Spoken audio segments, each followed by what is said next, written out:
একবার খবর আসলো আল্লামা দেলোয়ার হুসাইন সাইদির মেয়ে বেরোয় গেছে। বেরোয় যাওয়া তো বলছেন আঞ্চলিক শব্দ। আর একজনের সাথে পালিয়ে গিয়ে বিয়ে করেছে। খবর আসলো ছোটবেলা বাবা বেঁচে আছে। আমি বাড়ি যেয়ে মাকে বললাম, মা খবর আমাদের গ্রামের অমুক জন বললো যে আল্লামা সাইদির মেয়ে নাকি বের হয়ে গেছে। বললো তোমার আব্বা বাড়ি আসুক তারপরে জানবানে। আব্বা বাড়ি আসার পরে জিজ্ঞাসা করা হলো, আব্বা বলল আল্লামা দেলোয়ার হুসাইন সাইদির তো মেয়েই নাই। কি নাই? এই জাতীয় অপপ্রচারকারী আছে না নাই? এমন যারা অপপ্রচার করে ওরা হলুদ মিডিয়া, হলুদ সাংবাদিক আর কিছু দুষ্কৃতিকারী, তারা নানান ভাবে অপপ্রচার করে ইসলামকে বসাতে চায়। ইসলামী মূল্যবোধে যারা বিশ্বাসী তাদেরকে বাংলার জমিনে বিতর্কিত করতে চায়। মানুষ যেন তাদের থেকে দূরে যায়। এই কাজগুলো এখন করে না, আগেও ছিল। আল্লাহর নবী হজের সময় কোরআন তেলাওয়াত করছেন, তাবুতে বসে আবু জাহেল প্রত্যেক তাবুতে যায় আর বলে ওই দূরে যে ওই তাবুটা দেখা যায় ওইটাই যেন যাবা না, ওইটার ধারের কাছে যাবা না। বললো কেন? কারণ ওই লোকটা এই মক্কার পাগল, বলেন নাউজুবিল্লাহ। ওই লোকটার নাম মুহাম্মদ সাল্লাল্লাহু আলাইহি ওয়াসাল্লাম। সে মক্কার পাগল, আমরা তাকে পাগল বলেই জানি। সে কি জানি কবিতা পাঠ করে, তার কাছে জিন না শয়তান কে আসে জানি না। সে এমন কিছু পাঠ করে যে এটা শুনে অন্যরাও পাগল হয়ে যায়। সুতরাং খবরদার যেন তার কাছে যাবা না। এই অপপ্রচার আবু জাহেল করেছে। এখনকার জামানায়ও এমন অপপ্রচার আছে না নাই? আমার নবী কি পাগল ছিলেন? আমার নবী মজনুন ছিলেন না, আমার নবী পাগল ছিলেন না। আমার নবীর চরিত্রটা ছিল একেবারে চাঁদের গায়ে কলঙ্ক থাকতে পারে, কিন্তু বিশ্ব নবীর চরিত্রের মধ্যে কি কোনো কলঙ্ক ছিল? আল্লাহ নবীর মহিলা সাহাবী বলেছেন, দাওয়াত করে খাইয়েছেন। একজন পুরুষ সাহাবী দাওয়াত করেছেন, মা দাওয়াত করে খাওয়াবেন। আল্লাহর নবী সেই সাহাবীর বাড়িতে গিয়ে খেয়েছেন। ওই মহিলা সাহাবী বর্ণনা করেন, আমি চাঁদনি রাতে আকাশের চাঁদের দিকে তাকালাম আর নবী মুহাম্মাদের চেহারার দিকে তাকালাম। আমার মনে হলো চাঁদের গায়ে কালিমা আছে, কলঙ্ক আছে, কিন্তু নবী মুহাম্মাদের চেহারার মধ্যে কোনো কলঙ্কের দাগ নাই। এত সুন্দর চেহারা ছিল। আম্মা আয়েশা রাদিয়াল্লাহু তাআলা আনহা বলেছেন, ও বিশ্ববাসী শুনে নাও আমাদের নবীর চেহারাটা কেমন ছিল। যারা ইউসুফ আলাইহিস সালামকে দেখার পরে ফল কাটতে কাটতে নিজেদের হাতগুলো কেটে ফেলেছে, টের পায় নাই। যখন জুলাইখাকে জিজ্ঞাসা করলো বান্ধবীরা, ওগো জুলাইখা, তুমি ইউসুফের মধ্যে কি এমন খুঁজে পেয়েছো? কেন তার জন্য এত পাগল হয়ে গিয়েছো? তুমি এমন একটা রাষ্ট্রপ্রধানের স্ত্রী, তুমি এত সম্মানিত মানুষের স্ত্রী, তারপরেও কেন একজন কয়েদি, একজন দাস যাকে কিনে আনা হলো, তার প্রেমে পাগল হয়ে গেলে? কেন তার জন্য তুমি এত দেওয়ানা হয়ে গেলে? কিসের জন্য ইউসুফ আলাইহিস সালামকে এত ভালোবাসলে? কোন কারণে? জুলাইখা বলল, ঠিক আছে তোমাদের হাতে কলমে প্র্যাকটিক্যালে দেখাবো।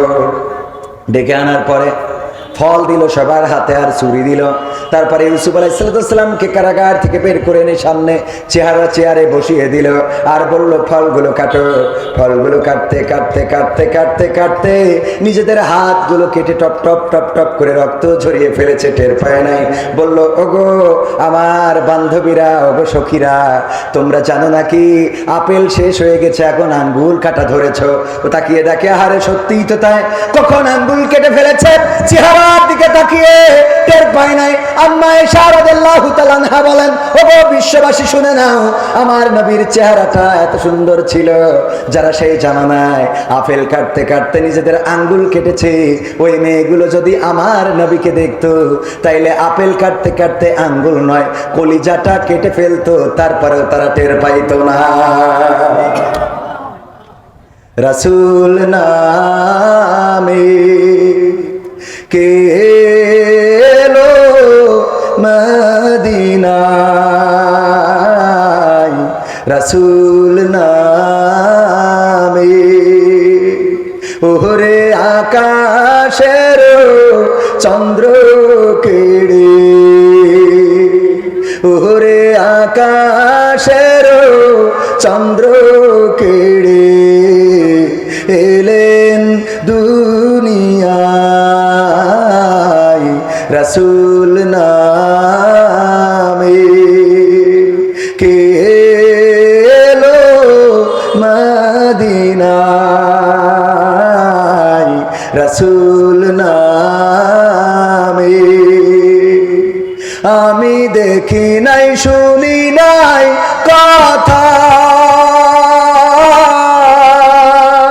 মানসে না সে মানুষের ব্যথা রে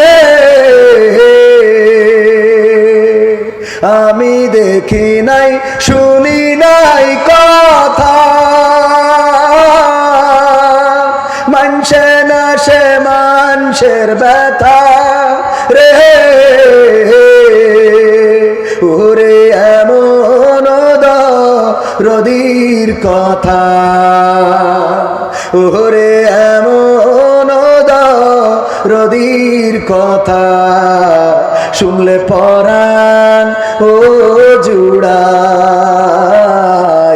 রাসূল নামে কে এলো মদিনায়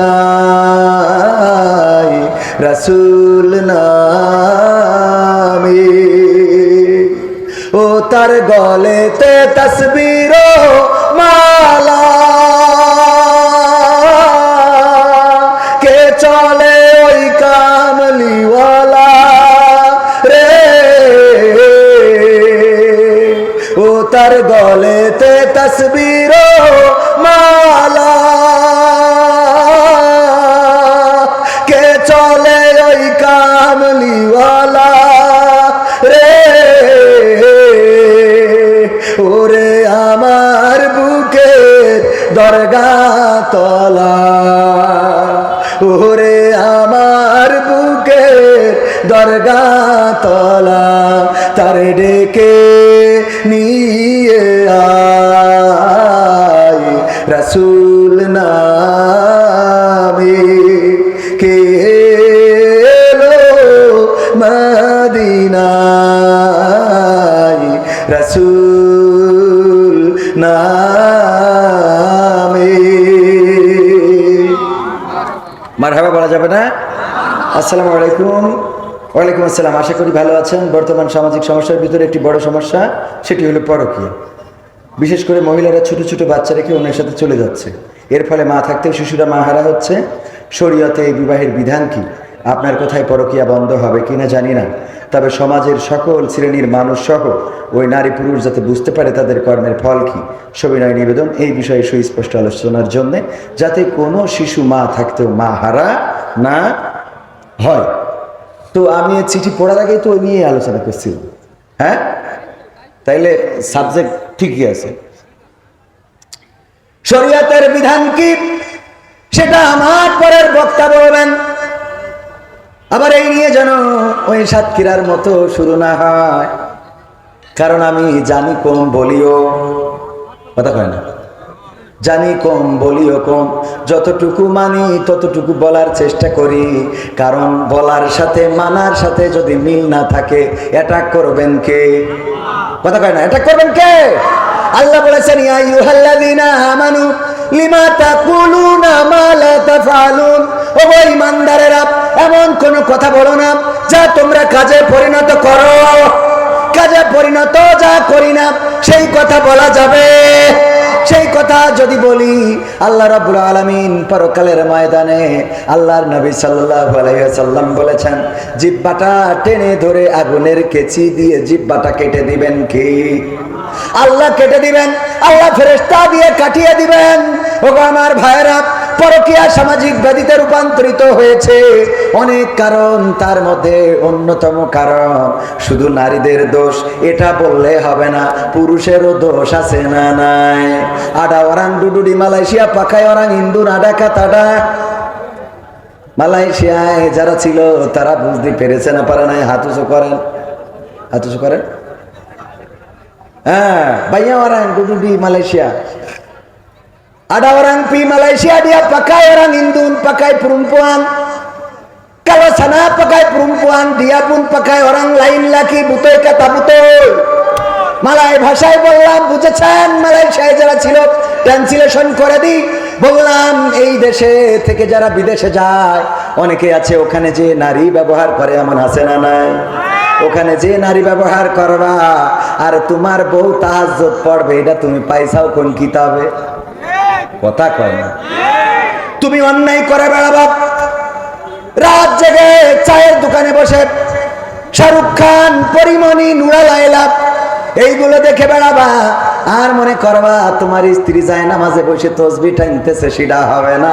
ও সিরিয়াল দেখে দেখে তুমি যেমন পরিমণির দেখি বলো মালটা বেশ, ও তেমন কবির বিন সামাদের দেখি কয় যে হুজুরটা যদি আমার হইতো। কি হ্যাঁ, তুমি আর একটা সাথী পারলি, ও সাথী আরে না। এই মানসিকতা আল্লাহ দিয়ে এই মানুষকে বানিয়েছেন। আদম আলাইহিস সালামকে সৃষ্টি করলেন। আহারে, সৃষ্টি করার পরে একা একা জান্নাতে ভালো লাগে না।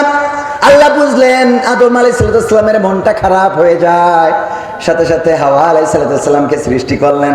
আদম আলাইহিস সালাম দেখার পরে অমনি জড়াই ধরতে যাবে, আল্লাহ বলছে থামো, এক কোনি না। হ্যাঁ, যুবকরা আছে না, আরে বাবা প্রথমে 14 তারিখে ফুল দিয়ে পরে 15 তারিখে তার নিয়েতে আনি মনে যাচ্ছে পাকাম, একটু কদিন দেরি আছে না নাই? লাইলাতুল ফেব্রুয়ারি পালন করার যুবক আছে না নাই? তুমি যার লাগে আইএমবি ভরো তার তো বাটন ফোন। ওরে কেমন করে বুঝবে গো সে, কেমন করে বুঝবে গো সে ডিজিটাল তোর মন। তুমি যার লাগিয়া, তুমি যার লাগিয়া এমবি ভরো তার তো বাটন ফোন। মেসেজ দিলে সিন করে না, দেয় না তো রিপ্লাই, ভিডিও কলে বলবা কথা ক্যামেরা তার নাই রে, ক্যামেরা তার নাই। মেসেজ দিলে সিন করে না, দেয় না তো রিপ্লাই, ভিডিও কলে বলবা কথা ক্যামেরা তার নাই রে, ক্যামেরা তার নাই। ওরে ডিজিটাল এই যুগ জামানাই, ডিজিটাল এই যুগ জামানাই, অ্যানালগ তার মন। তুমি যার লাগিয়া, তুমি যার লাগিয়া এমবি ভরো তার তো বাটন ফোন। প্রেম প্রীতি ভালোবাসা বিয়ের আগে নয়। হ্যাঁ, এবার যুবকরা ঠিক কয় না, এই ঠিক না বেঠে? প্রেম প্রীতি ভালোবাসা বিয়ের আগে নয়। মনের মধ্যে রাখো যুবক আল্লাহ তাআলার ভয় রে, পরকালের ভয়। ওরে তবেই তুমি মুক্তি পাবা, তবেই তুমি মুক্তি পাবা দোজখের আগুন। তুমি যার লাগিয়া, তুমি যার লাগিয়া এমবি ভরো তার তো বাটন ফোন। এমন যুবক আছে না নাই? আরে মেয়ে মানুষের পিছনে ঘুরে বেড়ায়, সময় নষ্ট করে। গতকালকে আলোচনায় বলেছিলাম, ও বড় যুবক, ওই 14 ফেব্রুয়ারির অপেক্ষা করে লাভ নাই, ওই ভ্যালেন্টাইন্স ডে গদখালি যে লাভ নাই। তুমি যারে চাও ওর পিছনে ঘুরে লাভ নাই, কারণ তুমি যারে চাও সে হয়তো আর একটারে চাইতে পারে না, পারে না। আবার এখনকার মেয়েরা চায় কাদের? গাঞ্জাখোর, মদখোর, ইয়াবাখোর যারা আমার মা বোনেরা সুন্দরী সুন্দরী মেয়েগুলো চাই তাদের। বলেন ঠিক কিনা? ঠিক না বেঠে? ভালো ভালো মেয়েগুলো সব ওইগুলো নিয়ে যায়। আজকেও ফেসবুকে দেখলাম, যদিও মুহতারাম আমিরে জামাত এবং সেক্রেটারি জেনারেল বলেছেন ফেসবুকের তথ্য নিয়ে আলোচনা করবেন না, কিন্তু কিছু কথা না বললেও হয় না। দেখলাম একজন ইয়াবা ব্যবসায়ী ধরা খেয়েছে। ওরে বাবা, কত সুন্দরী! আর অপর দিকে ওই যে মেয়েটার জন্য একজন খুন হয়েছে আর 2 জন জেলে গিয়েছে, তার চেহারার দিকে তাকালি তো পান্তা ভাতি খাওয়া যায় না। ঠিক না বে ঠিক? এই জন্যে মাঝে মাঝে ফেসবুকে দেখলাম 2-1 জন লিখেছে শিক্ষিতরা কি পছন্দ করে আর ইয়াবাখোররা কি পছন্দ করে। ইয়াবাখোরদের বউ ভালো না খারাপ? বিয়ের আগে মনে করে ওই যে চুল একটা কুত্তা কাটিং দিয়ে মোটরসাইকেল একখান বড় তাই কিনে, যার পরে চড়লি মোটরসাইকেল মনে করে পিঁপড়ে বসুরিস। মাজা পাশার সাইজ তো বেকায়দা, ওই মোটরসাইকেলে গিয়া দেয় আর সুন্দরী মেয়েরা মনে করে এইটাই তো ঠিক আছে। কিন্তু যখন বিয়ে করে রে, এরপরে দেখে নেটওয়ার্কে সামে এসারে। কথা কয় না। এইবার তখন আর জাতি চায়, কথা কয় না। এরম ঘটছে না? ঘটছে না? যাবে না কেন? কারণ সেইটা মাল খাই টাল হয়ে থাকে।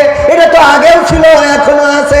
আগে দেখে পাগল হইলা, এখন কেন এটা করো? দাড়ি দেখে পছন্দ হয় না, টুপিওয়ালা পছন্দ হয় না, মাদ্রাসার হুজুর পছন্দ হয় না, কিন্তু ইতিহাস সাক্ষী আমাদের আবু তাহা আদনানদের বিমান বালারা পর্যন্ত চলে আসে। কথা কয় না, ঠিক না বেঠিক? কারণ হুজুররা বুঝতে পারে বিয়ের পরে মজা হুজুর ছাড়া গতি। কারণ বোর যত্ন করে কারা? হুজুর যারা, তারা বোর যত্ন করে। আর যারা ওই নেটওয়ার্ক ছাড়া, ওরা তো বোর কেমনে যত্ন করতে, এই হাদিসটাই তো পড়ে নাই। কথা কয় না? ওরে ভাই দোয়াটাও তো পারে না। দোয়ার সময় ওর বললেন বোম মারলেও দোয়া বলতে পারবে না। কথা কি খারাপ লাগছে? এই জন্যে ওই যে পরকীয়া বেড়ে যাচ্ছে, এই পরকীয়া বাড়ার পিছনে আমাদের সামাজিক যে অবক্ষয়, আমার কথাই তেমন পরিবর্তন হবে না, হবে না। কত বড় বড় হুজুর হজ করলো, তাই হইল না। আর আমি তো হুজুরই না, আমার কথায় আর কি পরিবর্তন হবে? তারপর আমরা চাই এই সমাজ যেন পরিবর্তিত হয়। মা বোনেরা কন্ট্রোলে চলবেন, কিন্তু তার আগে পুরুষের কন্ট্রোল দরকার আছে না নাই? আপনি নামাজ পড়বেন না, আপনি মসজিদে যাবেন না, ফজরের আজান হয়ে যায় আর আমার পুরুষের ঘুমটা ভাঙে না। ফজরের আজান হয়, ঘুম তো ভাঙে না, ভাঙে না। 8টা 10টা বেজে যায়, তাও পুরুষ ঘুম থেকে ওঠে না, আর মনে করে বউ তাহাজ্জুদ পড়বে। এটা হবে না। বরং বউ যদি বেনামাজি হয়, নামাজের কথা বলার দরকার নাই। আপনি মসজিদে যাওয়া শুরু করেন, দেখবেন আপনার স্ত্রী অটোমেটিক যায় নামাজে বসে যাবে। বলেন ঠিক কিনা? এই জন্য পরকীয়া কমানোর জন্য আগে পুরুষের হেদায়েত দরকার আছে না নাই? আল্লাহ মানুষের মন দিয়ে তৈরি করেছেন। ওই যে হাওয়া আলাইহিস সালামের কথা বলছিলাম, আল্লাহ সৃষ্টি করলেন, আদম আলাইহিস সালাম জড়িয়ে ধরতে গেলেন। আল্লাহ বলল এখনই না, বাউন্ডারি আছে, বাউন্ডারি ক্রস করা যাবে না। তোমাদের মধ্যে বিবাহ হবে, তারপরে একে অপরে একসাথে থাকতে পারবা। আল্লাহ বিবাহের বিধান দিয়েছেন অন্যায় থেকে বাঁচানোর জন্য। যেহেতু বিবাহের বিধান আছে, বয়স আমাদের দেশে যে বয়সের আইন করে রাখা হয়েছে, এই আইন ইসলামের আইন নয়, এই আইন শরিয়ার আইন নয়। এই আইন আসলে ইসলামী রাষ্ট্র যদি হয়ে যায়, এই আইন চলবে না। এই আইন তো হলো শয়তানি আইন। 18 বছরের আগে বিয়ে করতে দেবে না, কিন্তু 13 বছরে ঝাপাই ঘরে কেউ কিছু বলে না। ঠিক না? ঠিক। এটা কি ভালো আইন হইল? তোমার ঝাপায় ঘুরে বেড়ায়, ঝাঁপিয়ে বেড়ায়, কাঁপিয়ে বেড়ায়, মোটরসাইকেলে গিয়ার দেয়, এত জোরে চালায়, পিছনে যে কারেন্টের খুঁটিতে মেরে একটা পাতালে আর একটা হাসপাতালে। ঠিক না বে ঠিক? এইগুলো করে বেড়ায়, এইটা নিয়ে কোনো আপত্তি নাই। কিন্তু বিয়ে করলে কিছু সমাজকর্মী যারা কয় সমাজের মূল্যবোধ নষ্ট হবে, এই জাতীয় কিছু মহিলা, কিছু পুরুষ আছে যাদের গায়ে আগুন ধরে যায়, পুলিশ নিয়ে যেয়ে বিয়ে বন্ধ করে, এমন আছে না নাই? আছে না নাই? এইগুলো বন্ধ করার দরকার। এইগুলো যদি বন্ধ করতে হয়, কোরআনের আইনের দরকার। কিসের আইনের দরকার? কোরআনের আইনের দরকার। ধর্ষণ করলে কোন সমাজকর্মী, কোন মানবতাবাদী কোনদিন চিৎকার করে তাদের কথা বলতে শুনি নাই। কিন্তু 18 বছরের আগে যদি বিয়ে করে, তাইলে ওরা গলা ফাটায়। এইগুলো হলো শয়তানের প্রেতাত্মা। শয়তানেদের দায়িত্ব দিয়ে অন্য জায়গায় বসে আছে, এরা বাংলাদেশে কর্ম পরিচালনা করে। বলেন ঠিক কিনা? ঠিক না বেঠে? পুরুষ ভালো হওয়া লাগবে।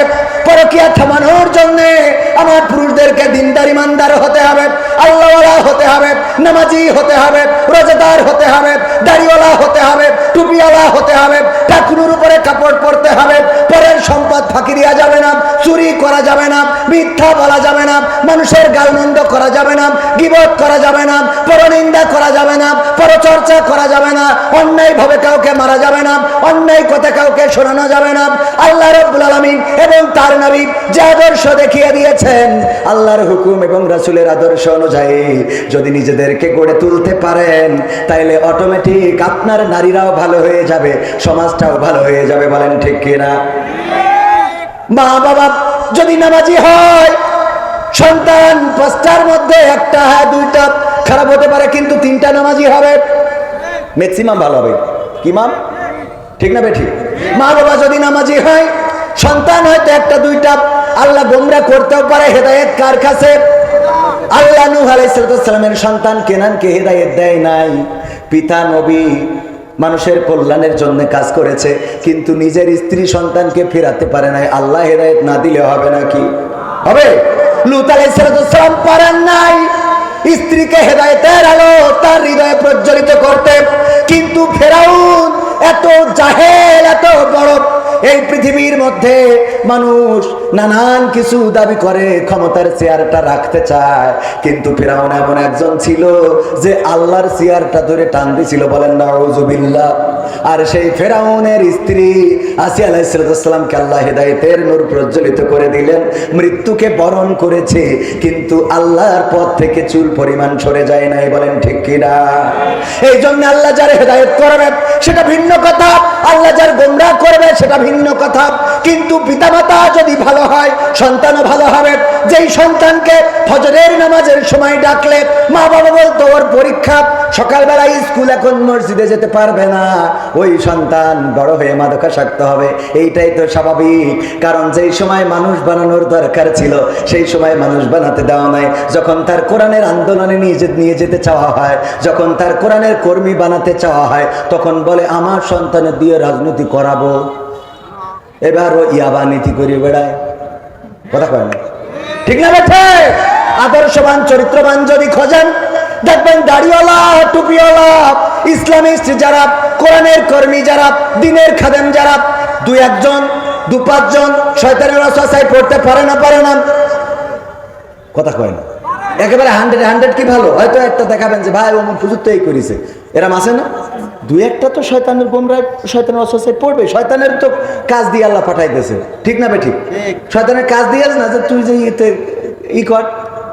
তবে আমি মনে করি শয়তানের যে ধৈর্য, এটা অবাক কাণ্ড। একটা মানুষের পিছনে আমৃত্যুকাল লেগে থাকে, আর আমাদের ধৈর্য, আমরা হুজুররা তুই ওয়াজ শুনলি শোন, না শুনলি বাড়ি চলি যা, এই বলি না?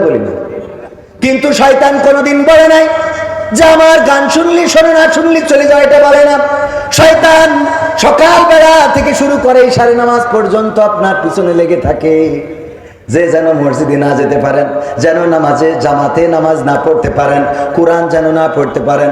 শয়তান সুন্দর করে বলে ফজরের তো কেবল আজান হলো, আর একটু পরে উঠছে না, বলে না? ধৈর্য এত একেবারে মৃত্যু পর্যন্ত লেগে থাকে। কিন্তু আমরা হুজুররা টাকা না হলে তো ওয়াজই শুনাই না, সবাই কথা সত্য, ঠিক না ভাই? ঠিক। আমরা হুজুররা টাকা না দিলে আমরা মাঝে মাঝে স্ট্যাটাস দিই কোরআনের দাওয়াত নিয়ে মনিরামপুরি, সারা বছরে একদিনও দেখা গেল না যেই দিন টাকা পাইলাম ওই দিন কোরআনের দাওয়াত নিয়ে আইলাম। কত বড় কোরআন প্রেমিকা আমি, কথা কয়। এটা কি সত্য না মিথ্যা বলছে? আমার কথা বলছি তা ঠিক করবেন না, বলেন ঠিক না বে ঠিক? জোরে বলেন ঠিক না বে ঠিক? আরো জোরে ঠিক না বে ঠিক? আমি সূরা আসর তেলাওয়াত করেছি, সূরাটা সবার মুখস্থ, ছোট্ট সূরা। এই সূরার ব্যাখ্যা, এই সূরার একটা তাফসীর আছে, আল্লামা দেলোয়ার হোসেন সাইদি করেছেন, এত সুন্দর তাফসীর। এই সূরাটার তাফসীর শুনলেই হেদায়েত নসিব হয়ে যায়। সূরাটা নাজিলের প্রেক্ষাপটটা ছিল আবু বকর রাদিয়াল্লাহু তাআলা আনহু যখন আল্লাহর নবীর সাথে দিন রাত দিনের কাজের সময় দেন, ঘুরে বেড়ান যে ইসলামকে ক্ষমতায় আনতে হবে, ইসলামকে রাষ্ট্র ক্ষমতায় বসাতে হবে, এই সমাজ থেকে চুরি ডাকাতি ছিনতাই দুর্নীতি সব দূর করে ফেলতে হবে।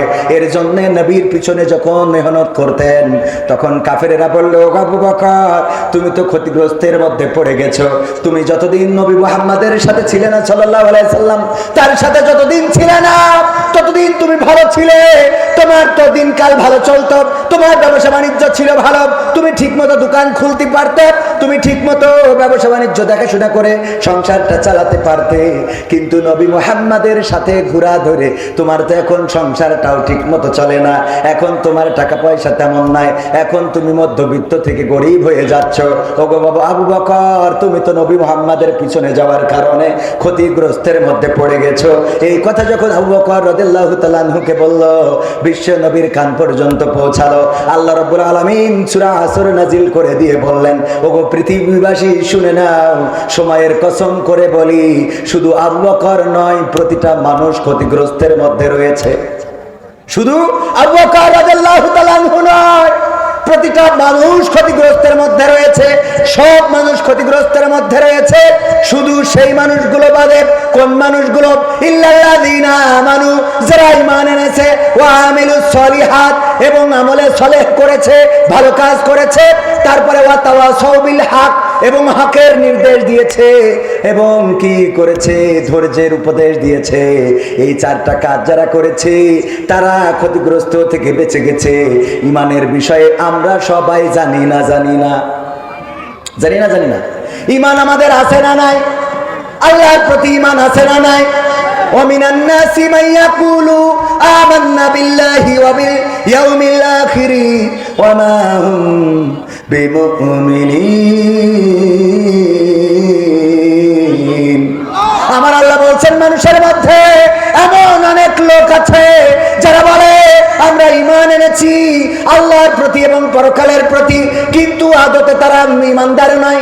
তারা মুনাফিকি করে, নেফাকি করে, ওরা ঈমানদার হতে পারে নাই। এটা থেকে তারা বিমুখ হয়ে আছে।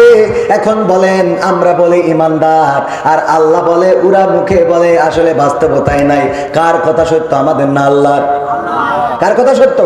আল্লাহর কথা সত্য, 100% সত্য, দিবালোকের মতো সত্য। রাতের অন্ধকার যেমন আসে তেমন সত্য, এই পৃথিবী যেমন আছে এটা যেমন সত্য তেমন সত্য, সূর্য আছে, চন্দ্র আছে, এটা যেমন সত্য তেমন সত্য আল্লাহর কোরআনের কথা।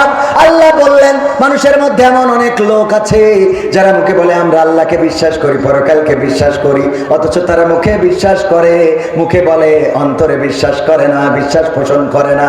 এখন চিন্তা করে দেখেন, আল্লাহর প্রতি ঈমান আনার পরে দ্বিতীয়তম কাজ কোনটা? হ্যাঁ হ্যাঁ, দুই একজন মনে করছে বলবো না, বলবো না। জোরে বলেন কোনটা? আরো জোরে কোনটা? এরা আওয়াজ দিলি আগামীতে স্লোগান দেয়া যাবে। সব দলেরই দেখা হলো, সব দলেরই দেখা হলো, কেমন করে চালায় দেশ। আগামীতে চাই যে দেখতে দাড়ি টুপির বাংলাদেশ, আগামীতে চাই যে দেখতে আল কোরআনের বাংলাদেশ। এমন নেতা চাই যে দেশে দুঃখ সবার বোঝে, গরিব দুঃখীর বাড়ি বাড়ি দুঃখ কষ্ট খোঁজে রে, দুঃখ কষ্ট খোঁজে। এমন নেতা চাই যে দেশে দুঃখ সবার বোঝে, গরিব দুঃখীর বাড়ি বাড়ি দুঃখ কষ্ট খোঁজে রে, দুঃখ কষ্ট খোঁজে। সব অধিকার ফিরিয়ে দিয়ে, সব অধিকার ফিরিয়ে দিয়ে আনবে দেশে খুশির লেশ। আগামীতে চাই যে দেখতে দাড়ি টুপির বাংলাদেশ, আগামীতে চাই যে দেখতে আল কোরআনের বাংলাদেশ। দুর্নীতি আর চাঁদাবাজি ভাই চলবে না এই দেশে, রুখে দিতে হবে তাদের, আসলে ফ্যাসিস্ট বেশে রে, আসলে ফ্যাসিস্ট বেশে। দুর্নীতি আর চাঁদাবাজি ভাই চলবে না এই দেশে, রুখে দিতে হবে তাদের, আসলে ফ্যাসিস্ট বেশে রে, আসলে ফ্যাসিস্ট বেশে। ভুলের পথে থাকলে অটল, ভুলের পথে থাকলে অটল, এহ পরকাল হবে শেষ। আগামীতে চাই যে দেখতে দাড়ি টুপির বাংলাদেশ, আগামীতে চাই যে দেখতে আল কোরআনের বাংলাদেশ। ভ্রান্ত মতে বাতিল পথে শান্তি খোঁজে যারা, রবের ভাষায় চোখ থাকিতে অন্ধ বধির তারা রে, অন্ধ বধির তারা। ভ্রান্ত মতে বাতিল পথে শান্তি খোঁজে যারা, রবের ভাষায় চোখ থাকিতে অন্ধ বধির তারা রে, অন্ধ বধির তারা। ভুলের পথে চললে আইন আল কোরআনের, চললে আইন আল কোরআনের, তবে দেশটা চলবে বেশ। আগামীতে চাই যে দেখতে দাড়ি টুপির বাংলাদেশ, আগামীতে চাই যে দেখতে আল কোরআনের বাংলাদেশ। সব দলেরই দেখা হলো, সব দলেরই দেখা হলো, কেমন করে চালায় দেশ। আগামীতে চাই যে দেখতে দাড়ি টুপির বাংলাদেশ, আগামীতে চাই যে দেখতে আল কোরআনের বাংলাদেশ।